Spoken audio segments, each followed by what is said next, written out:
What's good with y'all chosen ones? Welcome to the Kimberly Français channel.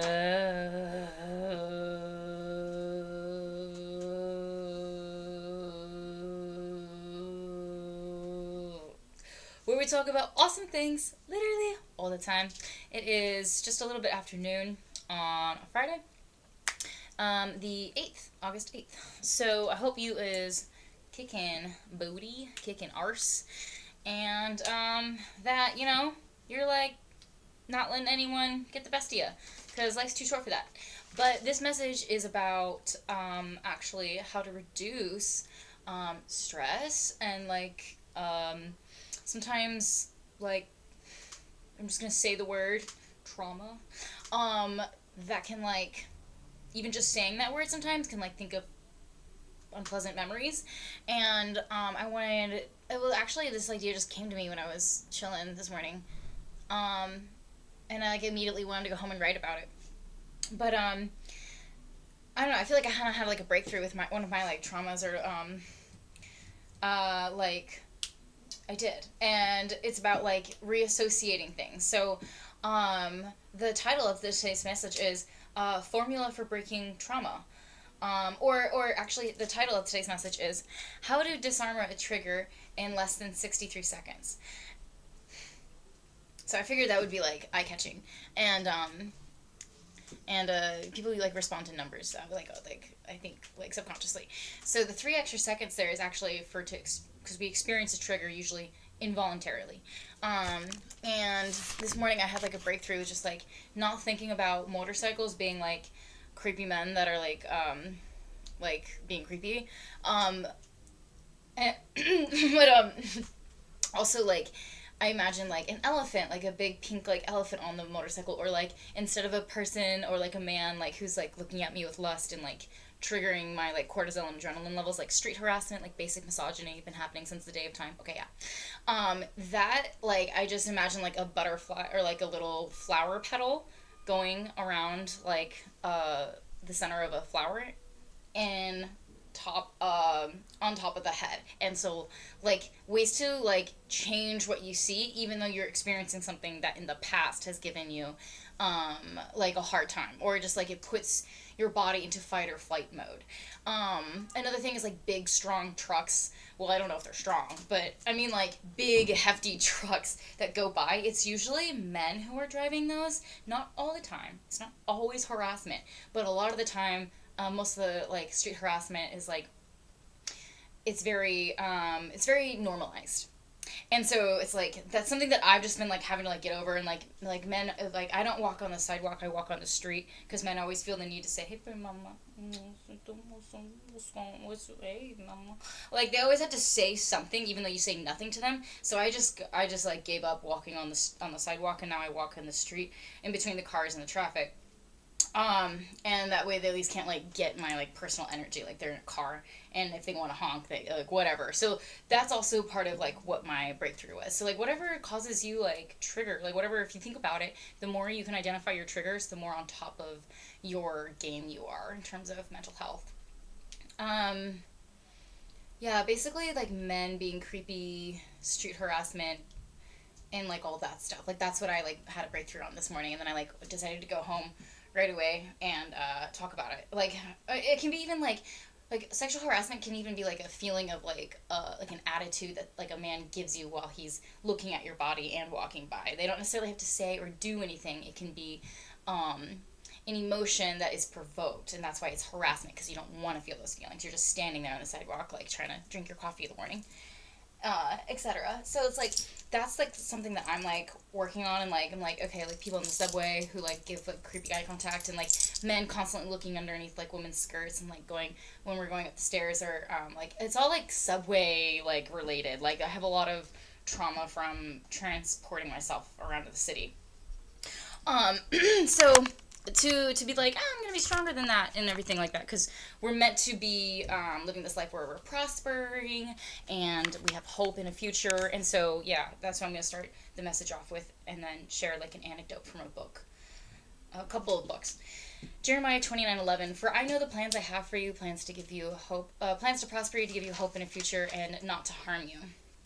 And like, yeah, I said that out of order. Doesn't matter. But sometimes like we go through this life and it's like we just like receive so many traumatic experiences, etc., etc. And it's like, dang, like is this like dang is from that movie Joe Dirt. Dang. Is like, are we just supposed to be experiencing like these like uncomfortable feelings all the time? Like, because sometimes it feels like that's all it is. That's going on in life. It's just like ugh, especially for women. Like it's um yeah, like New York City, like it is not really a place for a woman, but like we're here.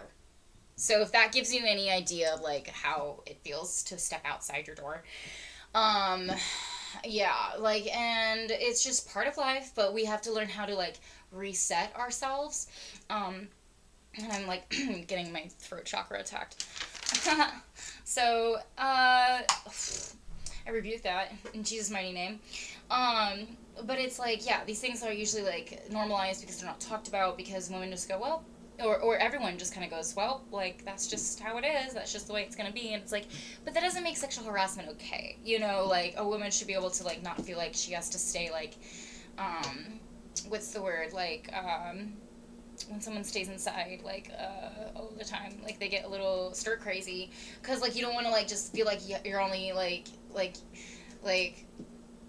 able to stay grounded if you stay inside because men aren't able to like control themselves, etc. And it's like, how do we break this toxicity? How do we like this cycle of misogyny that is like extremely prevalent in today's society? How do we like, but without like becoming violent ourselves?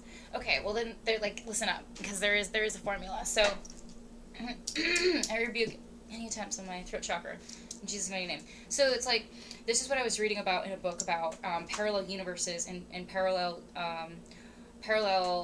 universes of self, and it was written by oh, what's his name? I'll put it in the description box. What was his fucking name? Max Frederick Dodson. Thank you. Oh God. And I've read several of his books. He's brilliant. And he writes about how in so the way that I kind of like understand it is like say that you and I are, as humans, say that you become like an atom overnight for some reason. And this is like a way to understand about the book is about parallel universes of self because it's referring to string theory and the theory of relativity. And so because of that, I'm breaking it down into to just describe my inherent understanding of how that relates to quantum physics and if and how we can use the formula for breaking trauma, how to disarm any trigger in less than 63 seconds, is by actually understanding just a little bit of this quantum physics.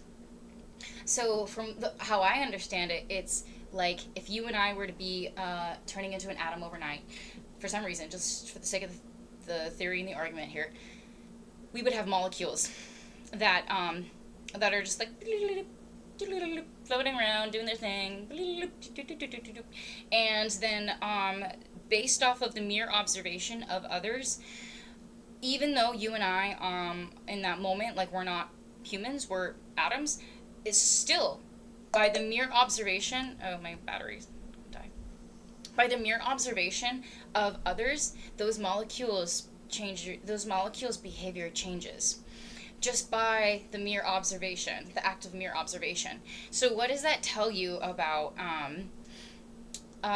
who you are and how you present yourself in society?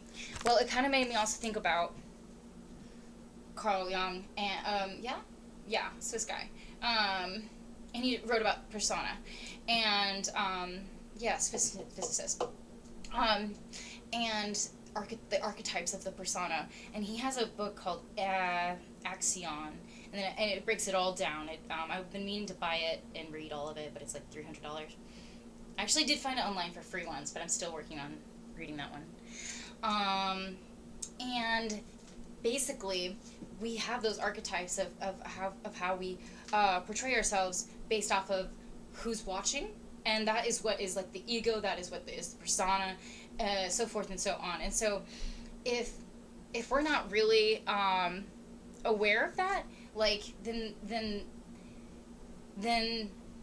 that is like who you are in society. If it makes like I'm trying to explain, like there's different archetypes of like your ego wants to protect, so that's why you'll get offended if someone insults you, and that's your ego trying to protect. But then your persona wants to be liked by others in society, and that is because we're constantly being observed by society, and so that would be that persona. And then there's the shadow side of ourselves, which is like, if say you're attracted to somebody else, but you're like, I don't know what it is about that person, or like, I kind of just attracted to them, I kind of just like them.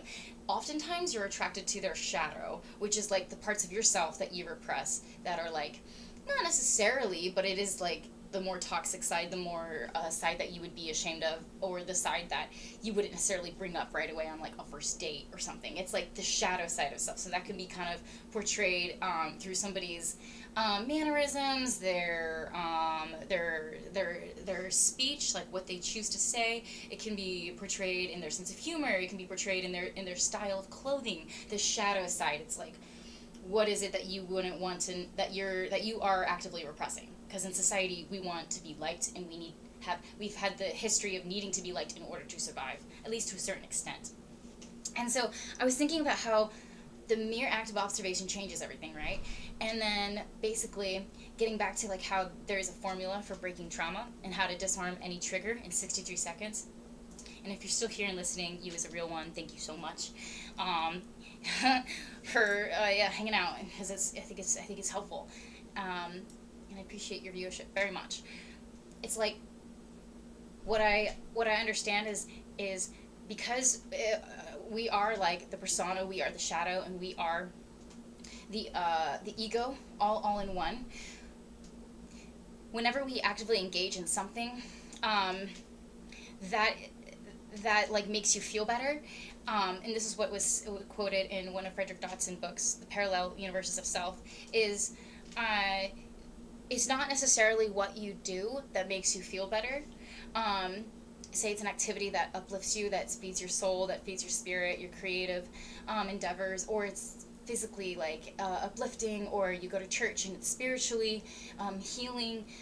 There's certain things that we do that make us feel better. However, what's argued in Frederick Dodson's book, Parallel Universes of Self, is that it's not necessarily what you do that makes you feel better.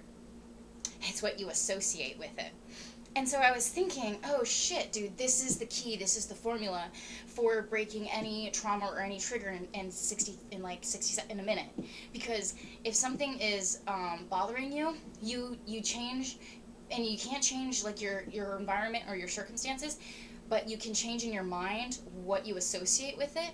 Like, say for example, when the like big, because I think I had that one bad experience with that motorcycle guy in Lower East Side when I was skateboarding, and he called me a bitch in front of everybody, just because I like sexually like rejected him, made him feel sexually rejected, and I think that was like sort of like the traumatic like every time even though like I don't even like subconsciously recognize it, like when I hear a motorcycle in public now, even though I'm in a different place, different time, and I'm safe, that's what trauma is. It's making your body feel like you're running away from a bear, even though you're just standing still, sitting in a meeting, for example, or you're drinking a cup of coffee in the morning on the sidewalk. And I mean, there is a whole other argument for how men siphon women's energy from putting fear into them just by walking by them or staring at them too long in their cars when they're driving by. They're all like subtle, nuanced versions of misogyny and sexual harassment, where women's energy is siphoned off because we are the link to the divine. And men want to feed off of that, naturally, of course. And so when we're like, that's one side of like, you know, what I personally experienced with a motorcycle dude.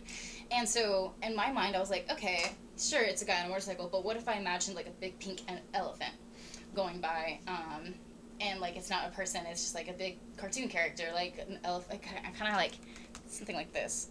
I have little stickers on my laptop because I am an adult. And so cute. So what if you imagine, like, instead of next time your spouse or your boss or your cousin or your kind of fucking jackass of a neighbor or something is talking to you, and you kind of start to feel those, you start to feel adrenaline pumping into you and cortisol, and you're aware of your bodily sensations. The more that you think about those things, then you're like becoming aware, first of all, that you're more than likely safe, sound, and secure with your like bodily motor functions totally available to you.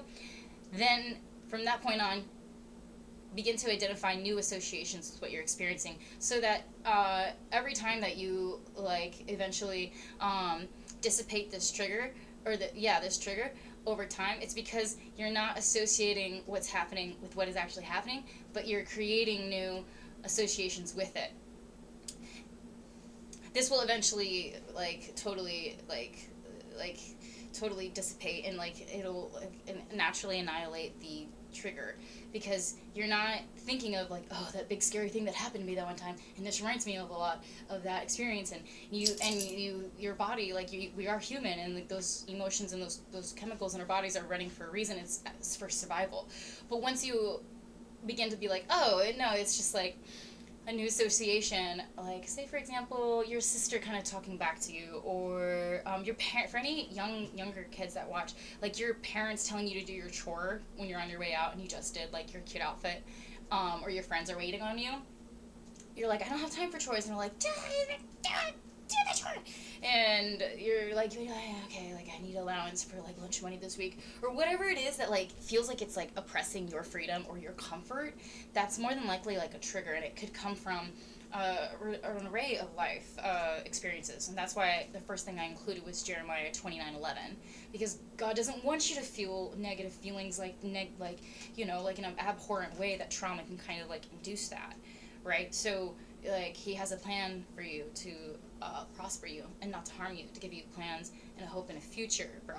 So like keep that in mind, and then also just work on like associating new people, places, or things, or visuals, like your thoughts are just going by on a train, that you're just watching it, you're sitting on top of the hill, and you're like, oh, that's what I'm thinking about. And kind of like how the giraffe has a perspective and like sees everything from like super tall, high heights, and you just get that bird's eye view of your life, and you're like, okay, like I don't have to attach myself and my total like personhood to these thoughts I'm having. I'm just watching it go by on a train. I'm sitting up here on a hill. Maybe you having a toke. Whatever you need to do to like just remember that you are in control of your body, and what has happened to you does not define you. And in fact, you're stronger every single disastrous or tumultuous or like trials and errors that we go through, because that's ultimately what brings us closer to God every single time.